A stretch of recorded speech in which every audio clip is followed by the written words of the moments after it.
Reste jusqu'à la fin, juste pour être sûr que ça ne t'arrive jamais.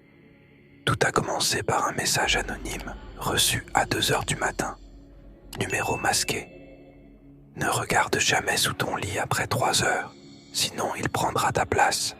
Et crois-moi, il fera bien pire que toi. J'ai ri. Franchement, ridicule. Mais à partir de là, tout a changé. Le silence est devenu lourd, suffocant. L'air de ma chambre était glacial. Et ce foutu grincement a commencé. 2h58, 2h59, 3h100. Et là, ça a rampé sous mon lit. Je l'ai senti. Ça respirait fort, comme si quelque chose attendait juste que je bouge. Mais l'erreur, c'est que j'ai voulu vérifier. J'ai lentement soulevé la couette.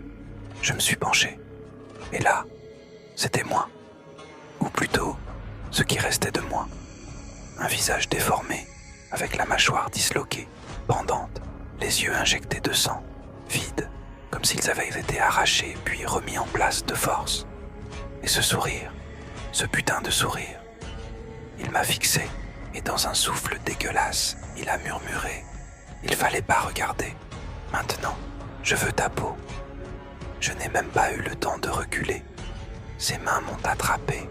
Elles étaient sèches, osseuses, froides comme de la pierre. Elles m'ont tiré vers le dessous du lit. Mais sous le lit, c'est pas juste de la poussière. C'est un autre monde. Un endroit sans lumière. Où tu hurles sans jamais pouvoir t'arrêter. Où quelque chose arrache ta voix, ton visage, ton âme, et les garde pour remplacer les suivantes. Alors, si t'es encore là, écoute-moi bien. Commente, je résiste, pour qu'on sache que t'as tenu jusqu'au bout. Et partage, parce qu'il paraît qu'il choisit ses prochaines victimes parmi ceux qui gardent l'histoire pour eux.